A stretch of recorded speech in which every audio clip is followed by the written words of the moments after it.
नमस्कार। माँ वैभव लक्ष्मी व्रत कथा। एक बड़ा शहर था। इस शहर में ना जाने कितने लोग रहते थे। देश के कोने कोने से रोजगार की तलाश में आए लोग जब इस शहर में आते थे तो उनके पास कुछ भी नहीं होता था।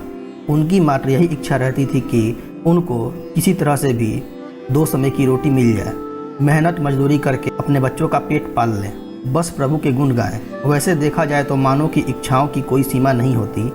शुरू में वह यही सोचता है कि उसे 2 समय की रोटी मिल जाए। प्रभु की यही सबसे बड़ी कृपा होगी। इसी के लिए वो मंदिरों में जाते हैं, तीर्थ यात्रा करते हैं तथा सुनते हैं। और जब उन्हें 2 समय की रोटी मिल जाती है तो उनके मन कुछ और विचार उठाने लगते हैं, जैसे उनकी आय बढ़े, उनके पास धन हो, रहने के लिए बड़ी मकान हो, पहनने के लिए अच्छे कपड़े हो, सवारी के लिए कार हो या स्कूटर हो। बस रोटी मिलने के पश्चात उनकी लालसा बढ़ जाती है।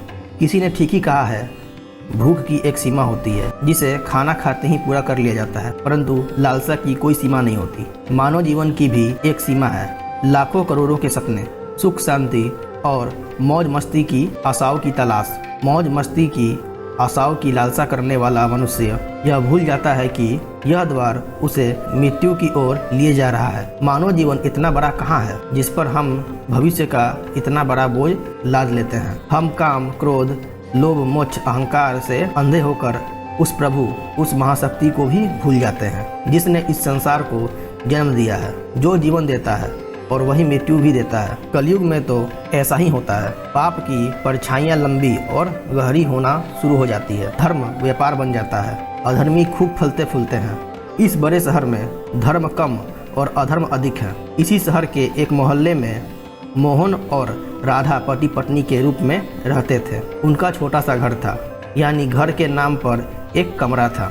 उसी में रसोई, उसी में सोना, उसी में खाना पीना, यही था उनका घर। मोहन किसी मिल में नौकरी करता था। राधा घर का सारा काम काज करती थी। उसने अपने छोटे से घर को भी इतना साफ सुथरा और सजा रखा था कि मोहल्ले की औरतें भी अक्सर कहती थी, घर की सफाई रखना तो हमारी राधा बहन से सीखो। यह बात राधा भी जानती थी कि इस शहर में अच्छे लोग कम और बुरे लोग अधिक हैं। उसी के अड़ोस पड़ोस में कुछ औरतें ऐसी थीं जो दिन भर एक दूसरे की चुगली करती रहती थीं। दूसरों के घर में ताक झाँक कर उनकी बुराइयां ढूंढना तो उनका सबसे बड़ा काम था। अपने घर की भले ही उनको कोई खबर ना हो, मगर पूरे मोहल्ले की खबर तो उनके पास यूं ही रहती थी, जैसे मोहल्ले की डायरी लिखने का कार्य प्रभु ने उन्हें सौंप रखा हो।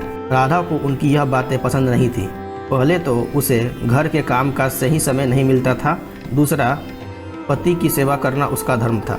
पति की लंबी आयु और उन्नति के लिए ईश्वर की उपासना करती थी। हर मंगलवार को महावीर जी का व्रत अपने पति की दीर्घ आयु के लिए रखती। मोहल्ले की चुगलखोर औरतों को राधा की अच्छी आदतें कैसे पसंद आ सकती थी। वे तो कहने लगी थीं कि राधा में अकड़ है, जो किसी से बात करना पसंद नहीं करती। शायद इसीलिए ना कि बड़ी सुंदर है, उसे अपनी सुंदरता का बड़ा गर्व है। उसे यह नहीं पता कि जिस मोहल्ले में रहते हैं वहाँ सबसे मित्रता करते हैं, उसके साथ मिलकर बैठते हैं। यदि वह किसी के पास दुख सुख बांटने नहीं जाएगी तो कल को इसके पास कौन आएगा। इन सब की बड़ी बहन ललिता थी, जो पूरे मोहल्ले को अपने अंगुलियों पर नचाती थी। बहन ललिता ने अपनी एक कीर्तन मंडली बना रखी थी, जो घर घर में जाकर कीर्तन करती थी। राधा को ऐसी औरतें बिल्कुल पसंद नहीं थी जो कीर्तन करते समय एक दूसरे की चुगलियाँ करती हों। यही कारण था कि राधा ने कई बार उनको टोका और कहा, देखो बहन ललिता, वैसे तो आपका नाम ललिता है, मगर आप हाथ जोड़कर प्रभु का नाम लें, इससे आपका जीवन भी सफल हो जाएगा, बुराई से बच जाओगी। राधा की इतनी बात सुनते ही बहन ललिता को क्रोध आ गया। क्रोध के मारे उसके चेहरे का रंग लाल हो गया। वह अकड़ कर बोली, ओ कल की छोकरी, क्या तू मुझे बताएगी कि मुझे क्या करना है? अभी शहर में आए 2 साल हुए हैं, गाँव का गोबर अभी हाथों से उतरा नहीं और हम शहर वालों को अक्ल सिखाने लगी। गवार कहीं की। देखो बहन, मैं गवार हूँ या और मैं प्रभु भक्ति में पूरी विश्वास रखती हूँ। मैं यह अच्छी तरह से जानती हूँ कि भक्ति में ही शक्ति है। भक्ति ढोलकिया चिमटे बजाने में नहीं होती, बल्कि सत्य के पथ पर चलने में होती है। ईश्वर का यही सिद्धांत है। शिक्षा है कि किसी का बुरा मत करो। मैं तो हर जीवात्मा में रहता हूँ। तुम मेरी तलाश में क्यों भटक रहे हो? यदि तुम सत्य और विश्वास का सहारा लेकर अपनी आत्मा में मुझे तलाश करोगे तो मैं तुम्हें अवश्य मिलूंगा। इस बात को सुनकर वह ललिता और उसकी साथी सब मिलकर राधा का मजाक उड़ाने लगी। राधा जानती थी कि ये लोग पाप करने वाले हैं, इनकी पूजा तो केवल ढोंग है, दिखावा है, इनके मन काले हैं, खोटे हैं, इनसे अधिक बोलने का कोई लाभ नहीं। इनकी कीर्तन मंडली खूब धन कमा लेती है, ईश्वर के नाम पर व्यापार, दुर्गा के नाम पर लूट। छी छी, घिन होने लगी थी राधा को इन सबसे। उसने अपने घर में पूजा पाठ करना शुरू कर दिया, इन लोगों से दूर रहने लगी। उधर मोहन बुरी संगत पाकर शराब पीने लगा, जुआ खेलने लगा। गांव से आया सीधा साधा मोहन शहर के साथियों में ऐसा फंस गया कि उसे बुरी आदतें लग गई। शुरू में उसने अपने आप को बहुत बचाने का प्रयास, लेकिन अब चारों ओर ही आग लग गई हो। वह अब तक बच सका था। एक मजदूर का वेतन ही कितना होता है? पूरे महीने मेहनत करने पर जो कुछ उसे मिलता, अपने घर की 2 समय की रोटी चला सकती थी। मकान का किराया, दुनियादारी, कपड़े लत्ते, यह सब कुछ वेतन से ही चलता था। लेकिन जब इस वेतन से शराब पी गए, चरस गांजा पी गए, जुआ खेल जाए तो घर कैसे चलेगा? राधा बेचारी बहुत दुखी हो गई, अंदर ही अंदर घुटने लगी। पति को मना करती तो उल्टी उसे मार पड़ती, गालियाँ सुनने को मिलती। घर में आकर वो इतना हाय हल्ला करता कि लोगों को उनका मजाक उड़ाने का मौका मिलता। वो अंदर अंदर टूटने लगी, हर समय उदास रहने लगी। अपने मन की आग को शांत करने के लिए आंसू बहाती रहती। इस परदेश में उसका कौन था जो उसे सहारा देता? वह तो अकेली पड़ गई थी। आकर उसे प्रभु का ही आसरा था। माँ दुर्गा ही उसे सहारा देती। माँ लक्ष्मी तो उस घर से रूठी चुकी थी। मोहन ने घर के बर्तन तक बेच डाले। इतने बड़े संकट में भी उसने प्रभु का विश्वास नहीं छोड़ा, माँ दुर्गा की उपासना नहीं छोड़ी। उसे पूर्ण विश्वास था कि एक दिन माँ उसके सारे संकट दूर करेंगी। एक दिन जब घर में खाने को कुछ नहीं था, वह 2 दिन से भूखी थी। जिस दुकान से खाने पीने का सामान उधार मिलता था, उसने इसलिए उधार देने से मना कर दिया क्योंकि उसके पिछले रुपये नहीं दिए गए थे। इस युग में तो जिसके पास लक्ष्मी नहीं, वो भूखा मर जाएगा। राधा माँ लक्ष्मी की चित्र के आगे हाथ जोड़ बैठी रो रही थी। माँ ने उसके आंखों से टपकते आंसू देख लिए थे, उसके हृदय के दुख जान लिए थे। राधा रोए जा रही थी, साथ में वह माँ लक्ष्मी की पूजन कर रही थी। माँ लक्ष्मी, मुझे बचा लो, माँ मुझे बचा लो। देखो मेरे घर की क्या हालत हो गई है। घर में 2 दिन से भूखी हूँ। मेरा पति बिगड़ चुका है।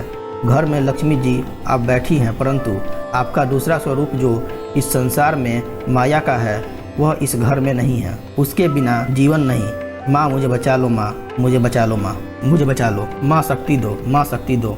माँ लक्ष्मी कृपा करो, इस घर को बचा लो। माँ आप ही मेरा अंतिम आसरा हो। तुमने मुझे ना बचाया तो मैं तुम्हारे चरणों में ही जान दे दूंगी। अब तो मेरा यह अंतिम निर्णय है। यह कहती हुई राधा माँ लक्ष्मी के चित्र के आगे गिर गई। उसी समय घंटियां बजने लगी, शंख की आवाज आने लगी। राधा के उदास चेहरे पर अपने आप ही खुशी लहर दौड़ गई। तभी उसके कानों में आवाज आई, बेटी राधा, तुम्हारी आराधना सफल हो गई है। तुमने इतने बड़े संकट में मुझ पर विश्वास नहीं छोड़ा, अपनी श्रद्धा में कमी नहीं आने दी, इसलिए मैं तुम पर बहुत प्रसन्न हूँ। राधा, एक तो तू पवित्रता धर्म में पूरी उतरी है, अपने पति की सेवा में कोई कमी नहीं रखी। दूसरा, तूने मुझ पर विश्वास नहीं छोड़ा। यह सब तेरी अग्नि परीक्षा ही थी जिसमें तू पूरी उतरी है। हे जगत माता, मैंने आपसे आज तक कुछ नहीं मांगा, परंतु आज मैं मजबूर हो गई हूँ। माँ, आज पहली बार आपसे इस घर की खुशियाँ मांग रही हूँ। माँ, धनवान बनने की कोई लालसा नहीं, मुझे तो जीने के लिए धन की जरूरत नहीं, जिससे हम खाना खा सके। मेरे बिगड़े हुए पति को सुधार दो। माँ जाओ बेटा, अपने पति को संभालो। मैं तुम्हारी मनोकामना पूरी करने के लिए द्वार खोल रही हूँ। उठो, अपने घर के द्वार खोलो।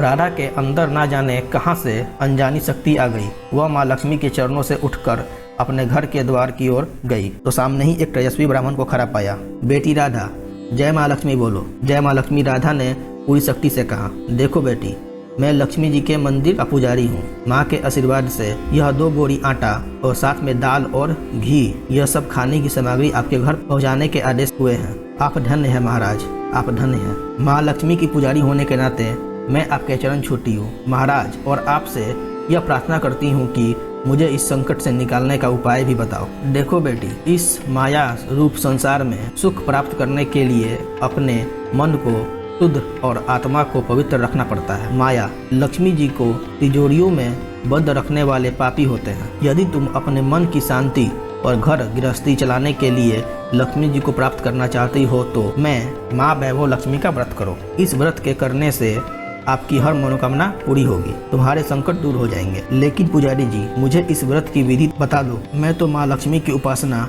बचपन से कर रही हूँ, किंतु व्रत विधि मुझे नहीं पता। देखो बेटी, लक्ष्मी जी का व्रत बहुत सरल है। इसे माँ वैभव लक्ष्मी व्रत कहा जाता है।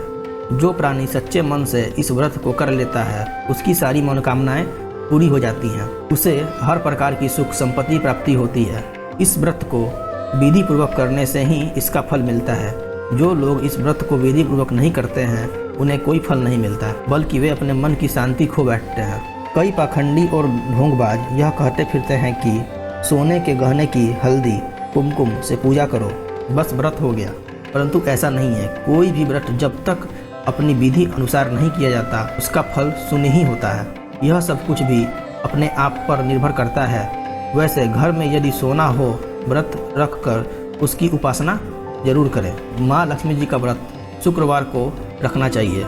सुबह उठकर नहा धोकर साफ सुथरे कपड़े पहने और दिन भर माँ का पूजन करें।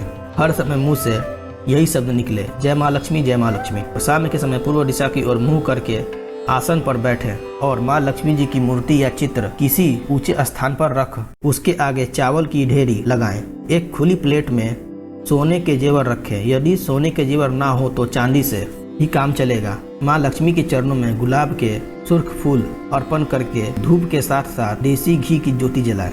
वैसे तो माँ लक्ष्मी के अनेक रूप हैं, परंतु इन सबकी नींव श्री यंत्र हैं। जो माँ के भक्त श्री यंत्र के दर्शन कर लेते हैं समझ लो उन्होंने माँ के हर रूप के दर्शन कर लिए। इसलिए माँ पूजन के समय श्री यंत्र को मत भूलें। सबसे पहले प्लेट में रखे जेवर को हल्दी का टीका लगाकर 5 बार बोले, जय माँ वैभव लक्ष्मी, जय माँ वैभव लक्ष्मी, जय माँ वैभव लक्ष्मी। हमारी खाली झोली भर दो, माँ हमारी खाली झोली भर दो। इसके पश्चात घी, आटे और चीनी को भूनकर बनाया गया प्रसाद जिसमें केले के टुकड़े काट दो।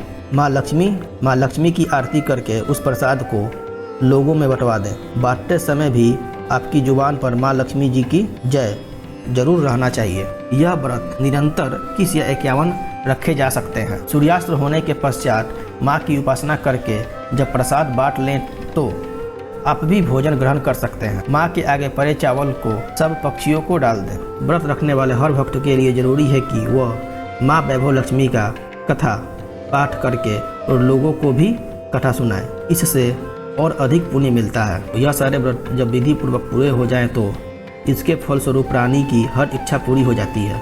माँ लक्ष्मी स्वयं उनका कल्याण करती हैं। उनके घर में सुख ही सुख मिलते हैं। धन तो आता ही है, परंतु जिसके घर में संतान ना हो उनके लिए यह व्रत वरदान से कम नहीं है। जब व्रत संपूर्ण हो रहे हों अर्थात 21 या 51 व्रत जब रखे तो उस दिन 60 छोटी बच्चियों को घर पर बुलाएं, उन्हें उनका पसंद का भोजन खिलाएं। फिर कन्या को चांदी या गिलेट का एक एक सिक्का दक्षिणा में दें। उसी दिन माँ वैभव लक्ष्मी व्रत कथा की पुस्तकें 11, 21, 31, 51 माँ भक्तों को अपने हाथों से जरूर बांटने चाहिए, जिससे माँ वैभव लक्ष्मी आपकी सभी मनोकामनाएं पूर्ण करेंगी और माँ की प्रतिमा के आगे बैठ दोनों हाथ जोड़कर उनका प्रार्थना करते हुए कहें, हे माँ लक्ष्मी, आपकी और प्रभु की कृपा से मैंने अपने व्रत विधि पूर्वक पूरे कर लिए हैं। इसलिए माँ आप हमारी इच्छा पूरा करें, हमारी मनोकामनाएं पूरा कर दो। माँ हमें सदा सुखी रखना, हमारे परिवार को सुख देना। माँ बस बेटी, यही हर प्राणी के लिए कल्याण मार्ग है। तुम भी माँ वैभव लक्ष्मी व्रत करो, तुम्हारा पति भी ठीक हो जाएगा और तुम्हें धन भी मिलेगा। तुम सदा कष्ट मुक्त रहोगी। यह कहते हुए पुजारी भी चले गए। राधा ने आटे की बोरियां पड़ोसन की सहायता से अंदर रखवा दी, दाल को भी अंदर रखा। माँ लक्ष्मी की उपासना तो कर ही रही थी, परंतु विधि अनुसार नहीं कर पाती थी। आज माँ लक्ष्मी ने उसकी हालात देखकर जो उसकी सहायता की है उसे वह कैसे भूल सकेगी। सहरसा उसे ध्यान आया कि कल शुक्रवार है, मैं कल ही माँ लक्ष्मी जी के 21 व्रत आरंभ करूंगी। दूसरे ही दिन से राधा ने शुक्रवार की व्रत रखना आरंभ कर दिया और साथ ही माँ का व्रत रखा। सारा दिन माँ की आरती करती रही। फिर उसने रात्रि के समय माँ वैभव लक्ष्मी व्रत का पाठ करके घर आए पति के चरण छूकर उसे प्रसाद खिलाया तो उसके पति ने प्यार से उसे सीने से लाकर कहा, मेरी राधा, तुम तो सचमुच देवी ही लग रही हो। मैं ही पापी था जो आज तक देवता ना बनकर राक्षस बना रहा, लेकिन आज मेरी आंखें खुल गई हैं। अब मुझे अपनी भूल का एहसास हो रहा है। मैं आज माँ लक्ष्मी के चरणों में बैठकर यह प्रतिज्ञा करता हूँ कि मैं कभी शराब नहीं पीऊँगा, ना कभी जुआ खेलूँगा। ना ही गंदे और बुरे लोगों के संगत में बैठूंगा। मैं तुम्हें भी दुख नहीं दूंगा। मेरे देवता, मेरे प्राणनाथ, माँ लक्ष्मी की कृपा से आप सुधर गए तो मुझे सारे संसार के खजाने मिल गए। आज मैं कितनी खुश हूँ। माँ ने मेरा घर बसा दिया, मेरा सुहाग मुझे मिल गया। अब मैं 21 व्रत पूरे करके माँ वैभव लक्ष्मी की कथा की 51 पुस्तकें लेकर लक्ष्मी भक्तों को बांटूंगी ताकि उनका भी मेरी भांति कल्याण हो जाए। मोहन ने अपने पत्नी का हाथ पकड़कर उसे चूमते हुए कहा, देखो राधा, जिस माँ लक्ष्मी ने मुझे पाप के संसार से निकाल दिया है, मैं भी उनके 21 व्रत रखूंगा। सदा घर में उनकी पूजा करता रहूंगा। राधा ने अपने पति के चरणों में अपना सिर रखते हुए कहा, मेरे देवता, आज मैं बहुत प्रसन्न हूँ, बहुत ही प्रसन्न। माँ लक्ष्मी की कृपा से मेरी मनोकामनाएं पूरी हो गई।